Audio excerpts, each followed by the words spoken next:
So I have a guest on the show today that is, I think, one of the experts in creativity. Certainly, someone that I've known for a long time, and has done a lot of things that ways to approach creativity that can be ways that you can take it to your everyday life, different ways of thinking about aspects of how you do things.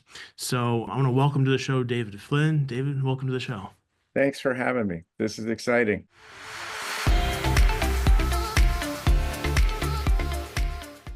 Welcome back to another episode of Three for Three. I'm your host, Kurt Clyden, and today we have a topic that is near and dear to my heart. In the marketing field, there is a lot of things that we need to try to accomplish. And I think that within businesses in general, this is a topic that is important no matter what you do. And it is on the topic of creativity. If you cannot think about things in different ways, and this can apply to so many aspects of what you may do, whatever, whoever you are as a listener, you have to be able to look at things with a different approach, a different aspect, so that you can stand out, so that you can gather attention, and so that you can really just have a deeper sense for who you are, what you're trying to do or sell or teach to other people. Creativity is really just, to me, is at the heart of everything. So I want to welcome to the show David Flynn. David, welcome to the show. And thanks for your kind words. This is Absolutely. this is really cool. Well, So, before we get into some of your guidance and advice here, let me give the audience just a little sense for who you are and your background. So, David Flynn is an acclaimed graphic designer, an educator, a creative thinker, and who has a career that spans more than 4 decades. Originally from Dover, Ohio, David began his professional journey in 1980 as an intern at a local design studio. He quickly rose to the ranks in the advertising world, serving as art director and creative director before founding David Flynn Design in 1994. His studio has become a trusted partner for local and regional clients, offering expert services in branding, advertising, packaging, and publication design. In 2009, David brought his deep industry knowledge into the classroom, joining the faculty at the University of Akron. At the Meyer School of Art, he teaches graphic design and foundation studio courses, mentoring students from their first year through graduation. He also contributes to the Williams Honors College, where he leads a creative thinking colloquium. Always passionate about inspiring others, David launched Creative Campfires in 2019, a dynamic lecture series designed to ignite innovative thinking. Whether talking to students, creative teams, or professionals in other industries, he blends storytelling, hands-on exercises, and humor to help people tap into their creative potential. So join us as we explore David's creative journey, as his approach to teaching and mentoring, and how he continues to spark inspiration in classrooms, boardrooms, and beyond. So, David, just to thank you. start off, tell our listeners just a little bit about why you got into what you do now. And I'm leaving that open-ended because I think Sure, it's a lot of sure. things. But how did you get into this field? I was a high school art major in well, you mentioned Dover, Ohio. It's a small town south of Canton. At that time, art wasn't considered a way to make a living. If you wanted to be an artist, you were going to be an art teacher, or you were going to work at a steel mill and paint in your garage, that kind of thing. It wasn't considered a livelihood, at least where I was. When I came to the University of Akron, the first thing the guidance counselor asked me was, "What do you love?" Nobody had ever asked me that before. The guidance that I've been given before is, are you going to be an accountant, a businessman, whatever it is. So I was taken aback by that, but I answered honestly. I remember taglines from when I was a kid. I love advertising. Even when I was young, I didn't know what I was liking about it, but I remembered logos, taglines, campaigns, all that stuff. So I replied to the counselor, well, I love art and I love advertising, and I don't know what to do with that. And literally, and again, I'm showing my age, he licks his finger and like goes through the course book, and he said, "Have you ever heard of graphic design?" And I said, "Well, no, what is that?" And he said, "Well, it's art for advertising." And I was just like, I'm in. And I have not looked back for 45 years. So Yeah. I went to full call. I met your father. Hmm. I saw in him and the people that he assembled there to teach graphic design. I thought, these are my people. I Mm. want to be, that man. And that's what started it all. So my training is quite different than the young people I get today because they have, and I say this with no malice, they have a screen-based foundation Mm-hmm. in much of their creativity and in much of their life. And your father, the other professors, the people at the studio that you mentioned, where I got an internship before my junior year. This this cohort of professionals, if you will, we rendered everything, right? Markers, Right. pastels, everything was done by hand. We were rendering type. That creates a very intimate relationship with typography and with Mm-hmm. page craft. Uh, that is tough to get into young people's minds right now because they want to jump on the computer, open up InDesign, and they don't bring ideation. They just jump on a computer. So part of my passion is trying to get free thinking, ideation, what if, all of that before they go to the computer. And I'm Mm-hmm. trying to get them to see it as a tool and not as the answer. Right. Mm-hmm. So yeah, the I took a risk. I was associate creative director of an agency here in Akron. A agency in Canton had dedicated itself. They said they put a line in the sand. They said, we're learning the computer now. We're going to do everything on brace yourself, Quark Express, Yeah. freehand, right? All that. So I left the agency and went back to the board, if you will, to be an art director there to learn the Mac. So I'm that hybrid. I brought all of my by hand training to the computer, and it's the best decision I ever made, right? Mm. The Macintosh changed everything, but sadly it gutted the industry a bit. There were those veterans that were just like, I don't want to play, and they retired. So we Yeah. lost a great deal of talent that I just don't want that to happen again, really. Yeah. Well, all a good timeline of the how you've seen what you do change and evolve. For the listeners out there, I think the term creativity is somewhat amorphous. It can be hard to define. How do you define the term creativity, and what does it mean to you as someone asks you about it? It's, that's a great question, and I guess the easy answer is trying to grasp smoke, right? Okay, you can see it, but you can't really define it, and that's where my creative campfires came from. I would have young people come into my class, and I would ask them that question: What do you think about creativity? Are you creative? You're in art school, right? You want to be in some facet of this wonderful industry. Are you creative? And their answer was, oh, Flynn, I can rock Photoshop. Mhm. Now, what I'm asking, right? That's Right. right.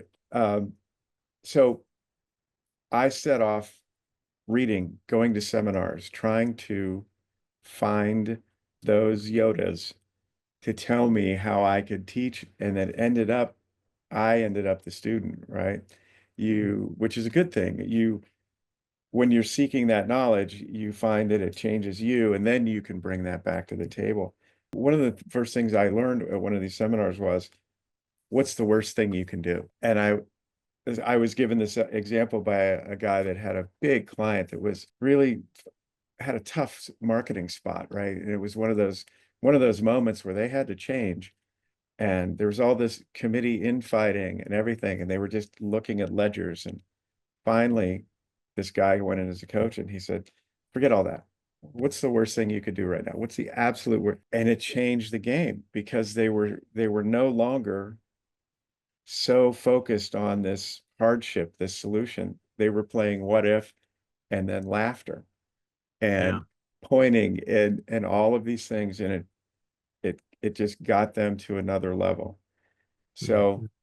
I have a sticker that I give my students, don't should all over yourself, right? Yeah. Because we get in that mode. Hmm. We have a client that has this amazing identity and brand structure and typography and all this stuff, and it's beautiful and efficient, but it's not necessarily innovative. It locks innovative away. And we do the same thing in education by supplying rubrics. I have to have a rubric.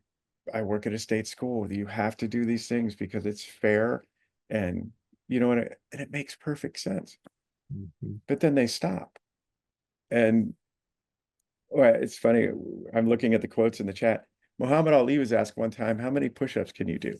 And he said, I don't know. I don't start counting until they hurt. Right? Yeah. That's the way I look at a rubric. If you fulfill a rubric, good on you. The good stuff is above that. Mm-hmm. So I guess what I want for myself, and I'm trying to figure out how to encourage young people, well, anybody that I work with, is think bigger. Nobody's going to die, right? Suggest anything because while that one might not work, that might inspire the next one, Mm-hmm. right? But our culture seems to be some people bring to a meeting their contribution is negativity, or Yeah. their contribution is when to say no.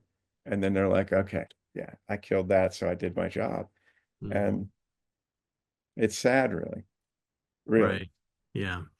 Well, I agree with 100% with what you're saying there, and I think one of the things is you talk about rubrics, and in your position as a teacher, you have certain constraints or things that you need to try to accomplish. And what's your perspective on having walls within your creative process so that you force yourself to go down a path? So just Ah, to allow yourself to go in a direction. And the equation I think about this with is I went to school as a writer and studied poetry for many years. Formal yeah, poetry has meter and it has rhyme and it has rules around it.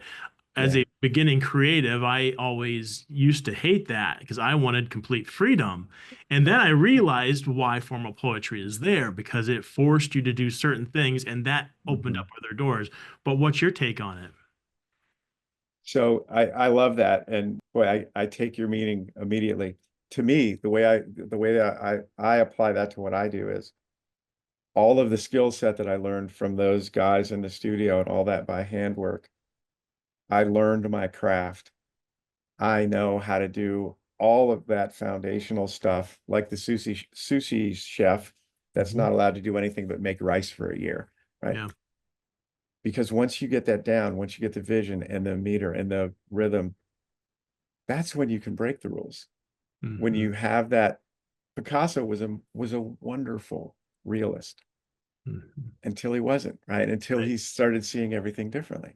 So I think craft skills, foundational things like you're talking about, color theory, type texture, Hmm. hierarchy and page flow, guiding the eye. You have to learn how to see that. Hmm. And once you get that nailed, sky's the limit. That to me is when you can't think outside the box until you define that box, right? Hmm. So yeah, get in there, get frustrated, learn it all, and then really the sky's the limit. I Yeah. I don't know if I answered your question, but I have students right now, and again, no malice, that don't know how to use an X-Acto knife Yeah. because they haven't had to. It's not their fault. Yeah. But then how can you how can you explain bleed, right? Mhm. And all that if there's not that sense of cutting it. It's wow, you have me thinking about all that stuff now too. Yeah, I think the walls are what makes the ideas great. Constraints are what forces you to think. Yeah. So let's think about we've got a lot of listeners that are approaching this from that may not have taken a school course Mhm. for decades and start to get a little bit lost when they think Yeah. about the creative process and the technique and everything that goes into that. Mhm. And it was something that I hear all the time, and I'm sure you do too. When you say to someone that you are an artist of any sort, is I really appreciate that because I am never creative. I cannot be creative. What is your answer for that question? Okay. No, I get that totally. And the other facet of that is I don't know how to draw, so I'm not creative. Right. Absolutely untrue. I think I mentioned Picasso or any artist that comes to mind. We judge ourselves against being able to draw a reasonable likeness. Mm, And that's sad that you can't correlate that with creativity. That's artistic ability, and that's making beautiful things. mhm, Creativity is, I saw this as a kid. My mother was a nurse. My dad was a steel worker. She worked nights, he worked days. You know, they'd high five in the doorway at 7 in the morning. yeah. And my mom could look at that pantry and see a whole different thing than I saw. Mm, And she could wizard together a meal that was fabulous out mm, of next to nothing. That is creativity. mm, Ask any single mom, she'll tell you how to stretch a dollar. So I think we've narrowed this definition of creativity so much that we don't appreciate what we do daily. That's beautiful, you mm, know? So we're so hard on ourselves, right? yeah. There's a if you haven't watched this, I encourage your listeners to watch it. It's Sir Ken Robinson's TED Talk. Mm, It's been seen millions of times. But there's this beautiful moment there where he describes a little girl that's coloring in school, and her teacher says, "Honey, what are you making?" She said, "I'm drawing a picture of God." And the teacher replies, "Oh, well, nobody knows what God looks like." And she said, "They will in a minute." Right? We right. need to be that little girl. We've Mm, just been tamped down so much so we don't believe our natural creativity has value. mhm, And it does. It's just a little risky, and you got to be brave, right? yeah. Yeah. So yeah, that's what I'm trying to do with everybody that's at Creative Campfires, but everybody that's in class. Don't talk yourself out of a beautiful moment until you try it, right? Mhm, Sketch mm, it, give it a moment to breathe. right. So Well, I want to make sure that we give our listeners some tangible advice. And the question I'd like to ask you, David, is from your process okay. as a creative individual, we all know that when we either sit down in front of a blank piece of paper or we walk into a room, there's moments where we say, okay, I need to turn my brain on and start being creative and figure out a solution to this, whatever the problem is. What kind of regiment or way of thinking do you go through when you need to get yourself in that mindset to allow yourself to do what you need to do? You mentioned a moment ago that you went to school for writing Mhm. and poetry.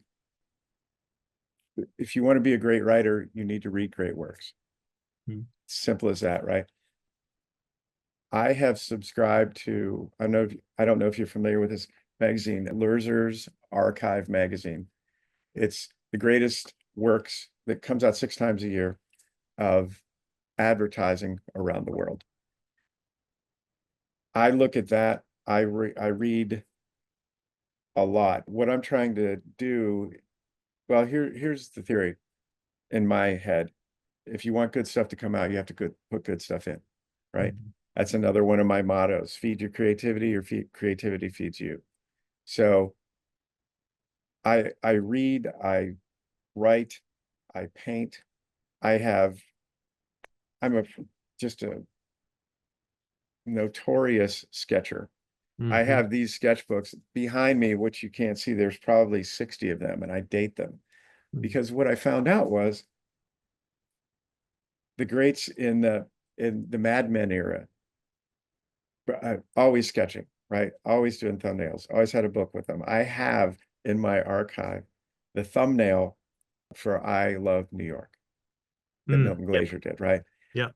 I watch chefs. I just read a book called "Work Clean." It's based Mm. on the French chef discipline of mise en place, everything in its place, Yeah. pristine preparation in their kitchen, so they can be creative without hesitation, right? It's a beautiful thing. And all of these separate inputs. I admire stand-up comics, I satire, all those things. Everybody has their own mix. if you expose yourself to various inputs like that, various industries, how they do what they do. Every chef that I've ever seen on television or talked to carries a small notebook because when they go someplace and they like what they ate, they write it down. Hmm. What sticks to you from all of this is what makes you, right? What makes you who you are, why you're a sought after creative, why you're a sought after whatever. You take your life experience and all of that input and put it together into something amazing. Hmm. If you can give it the moment to just come out and show up when it's supposed to, right? Yeah. And it's awesome, but we limit ourselves way too much. So my process is I try to go to museums a lot. I got that from George Lois. George Lois went to the museum weekly, Mm. religiously. I do the same thing. I look in the gallery every time at the University of Akron, magazines, anything I can get my hands on. So And a follow-up question to that, because yeah, I'm sure you've heard this from yeah. your students in particular, and I know this because I've gone through this, is you will hear people, when you say something along those lines, say, I don't want to do that because I want to make it my own. And if I look at other people's stuff, I Yeah, start to copy them. What's your answer to that? fair point. And we have a lot of discussions about this. What is inspiration? Mm. What is appropriation? Mhm. And what is stealing, right? You're probably familiar with the book by Austin Kleon, Steal Like an Artist. Mhm. Nobody's, well, very few people are a true original. So I think you have to give yourself the grace in this moment. Like when we look at, oh, I can listen to music and hear Miles Davis in it. Yeah. I can watch a football game and say, wow, they studied Bill Parcells' film. Mhm. You know, that kind of thing. Mhm. Everybody has a grandfather. Every sourdough bread has a mother, right? Right. If we acknowledge that and just say, and I've said this before, wait, how would I mentioned George Lois, or how would David Ogilvy approach this from a very pragmatic moment and then Mhm. make it beautiful? Right. Yeah. So if you start with a thought and then mature it, you're fine. Mhm. But if you find an idea, or if you grab like the painting that's behind you and just do that and add some type in, well, come on, you really haven't done much. Mhm. So if you stay with inspiration, and I don't mean to, and perspiration, right? Start there. Mhm. And then 20 thumbnails is not a lot. Yeah. All right. Many people go, oh, they just want to do their first idea. Mhm. It's like Ali's push-ups. Get past what you know. That's a whole nother theory. Unlearning. Mm. Everything we bring to the game in a conversation, the first couple of things we throw out, the first couple of sketches we do, is based on what we know. We want to get into the area of what we don't know because that's where discovery is, and that's where the good stuff is. Yeah. Yeah, So, I love that. I love that. And that is the sweet spot. And I think that's where Michael Jordan used to call it the zone, where you could just, you were in yes, that flow where you just can't go wrong with it. 100%. Yeah, I remember him saying the hoop felt like it was as big as a basket. He couldn't Yep. miss. Yeah. Oh, yeah. Yeah. That's, yep, absolutely. So I'm going to take the conversation a little different tact here, and Okay. that is when it comes to groups. And when you are working with a group, whether it's maybe you've got a group of students that are working on a project together, or you've got an office, you've got a group that's brought you in to guide them in a creative process. And I think it's a challenge for a lot of people that they are working with other individuals to come up with some sort of an answer to it. And there's the creative process that's you as an individual, but then it is the one where you are working with a lot of people in the room together. People get scared in that moment. They do. What's your advice in those kind of situations? This has been a couple of months ago. I met with 32 teachers that were at a parochial school. And being a teacher myself and having, so that was a big group, but they guide a group every day. rhythm is good, but sometimes it's a trap, a rut, right? You get into a comfortable rut. So not only does that happen in a corporate situation that, well, this is our corporate style, or this is our look, Mm, um, it also can become a way of thinking, and it's just safe. So you have to break them out of that. So I put in that situation, I try to put them in areas where they haven't been. I make people sit in by people they don't know. I mm, love this exercise, but it's because I introduce this as this is going to be incredibly uncomfortable. And I love that. And I mm, make them stare at each other for 30 seconds, close their eyes, and then draw that person mm, and then show them. And they are surprisingly good. mm. Okay. But what I do is I use that to leverage it. So, okay, this was very uncomfortable, but one, you've bonded with that person in front of you. And two, what you finally realized is perfect is boring. And this is really cool. Yeah. So, what is it that the way that you've always done something? And what is a new way to accomplish the same thing? Mm, If I can break them out of that moment, get them out of their role that they always assume in that group, smooth sailing. So there's a bunch of exercises that I do like that and I'm sure, well, I won't say the gentleman's name, but this was great. This was at the University of Akron for a big staff meeting. mhm. And I did some sense memory stuff that's really fun. And I said, okay, what is one taste that it's just such a great memory. And I watched this guy. He closed his eyes, his head went back. He had long braids and they went back, and he was not with us anymore, right? And everybody just kind of looked at this guy and they, wrote down. And I said to him, I said, where did you go? What was that about? And he said, Strawberry Nestle's Quick Powder. And everybody in the room laughed and everybody stopped because they went there too. Yeah. And all of a sudden, they're more unified Yeah. and informed, and it's fun, right? It's Yeah. not about their corporate Yeah. rubric. It's not about we have to cut 10%. You know what I'm saying? And all of a sudden, they become human, and then they can solve problems, Right. right? And I hate to say it, it works every time when Yeah. they discover their humanity and their common bonds. One other guy went, oh my gosh, I had the chocolate quick, and when my mom wasn't looking, I'd eat it dry. Who knew, right? Yeah. So if I can get people laughing and Mm. outside of their business card title, Hmm. it's good.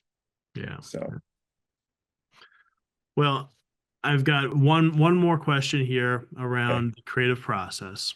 okay, And it really kind of makes sense for this point in the conversation as we go through our thumbnails and we go through our processes and we get all of the 90% junk out of the way and we start to narrow that down.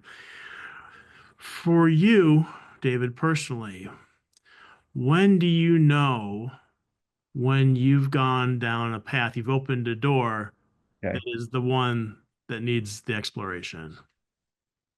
I'm, as I said, I'm kind of a prolific thumbnailer, and it's a muscle that I learned how to flex a long time ago.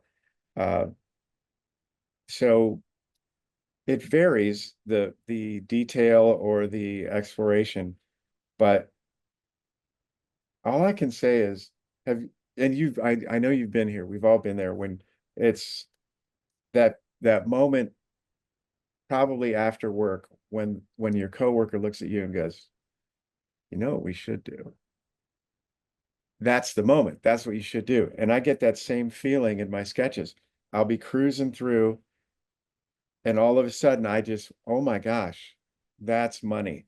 And it may Mhm. have fragments of the others. So that's when I start tightening up my thumbnails. This is just my habit. Small sketches lead to big ideas. That's what I write on my sketchbooks when I give them out.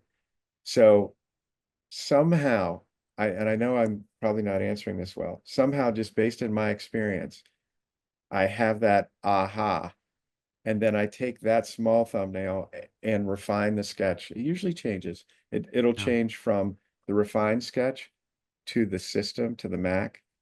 Sometimes it loses a little bit after meetings, as you know, as we all know, when you get client input. Hmm. I just, based on my experience, that has not failed me. And then I try to keep it as pure as I can. And yeah, it just works.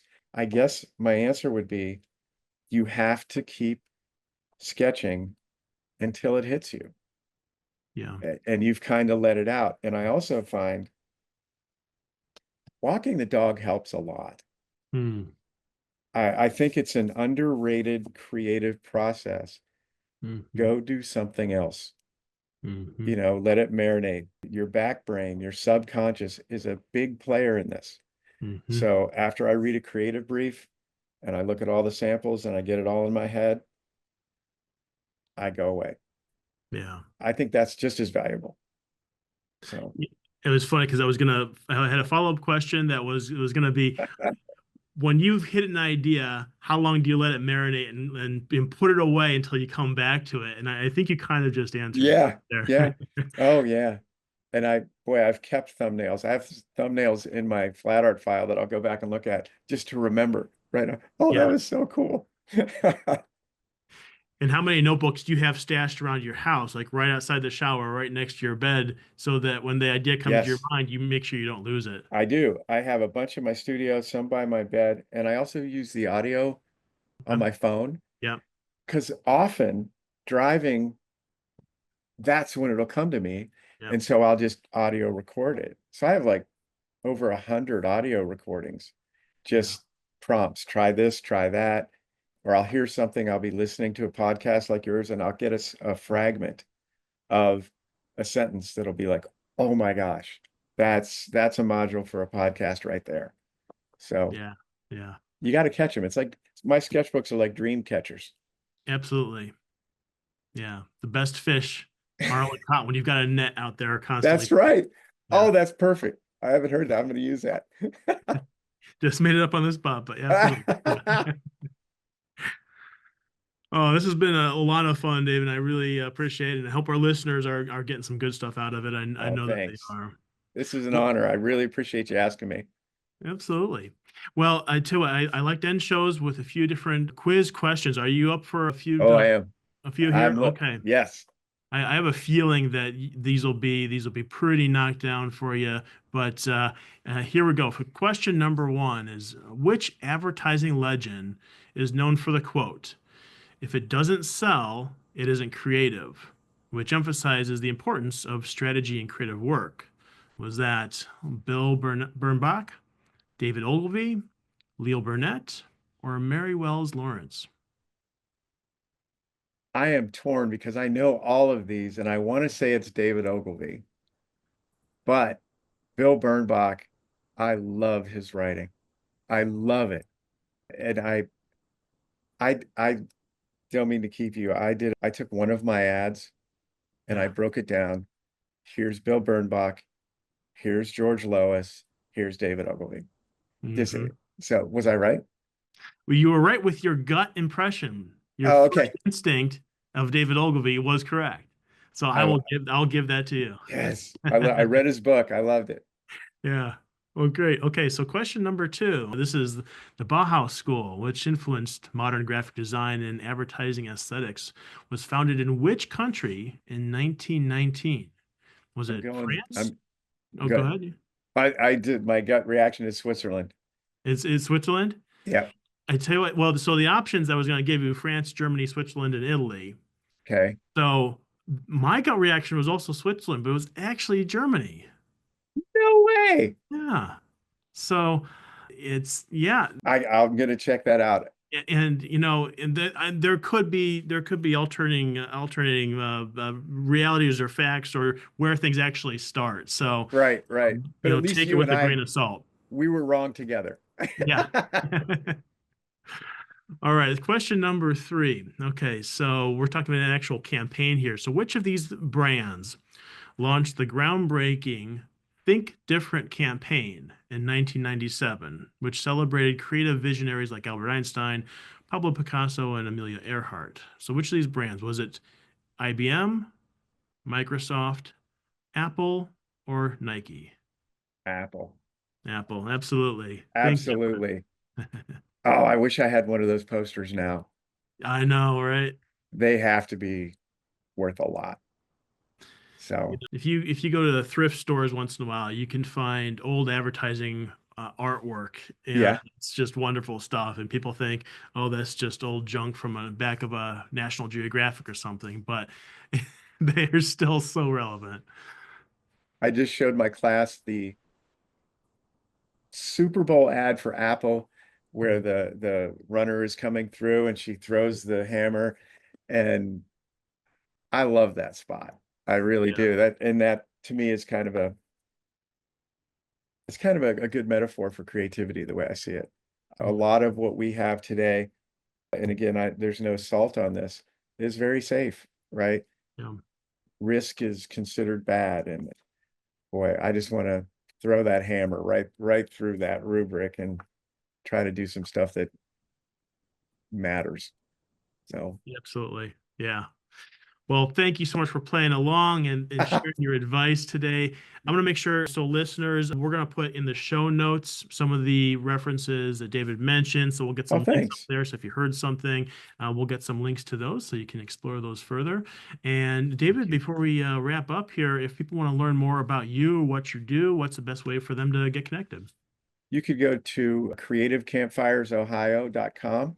That's where I'm launching the Creative Campfires to try to get more corporate work or school work.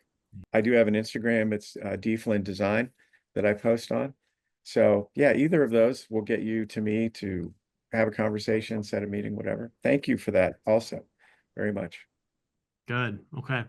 Well, this is your the first time being interviewed on a podcast, correct? It is. It is. Yeah. Did it go Yes, well? I had a blast. I really did. And seriously, there's some kind of wonderful symmetry here where the first day of school I met your dad and you were my first podcast. So yeah, thanks for that. Much appreciated. Well, I had a lot of fun with it as well, man. It's a topic that I absolutely adore, and it was just a lot of fun talking about it. So, Great. thank you for being on the show. I thank you, sir. Have a great weekend. Same to you. And listeners, thanks for being on this for another episode of Three for Three. I hope you enjoyed it. Hope you got a lot of notes from it and took some good takeaways from it. Get out there, sketch away, write away, do whatever your creative exploration is, Yeah. but don't stop creating. And we'll see you next time.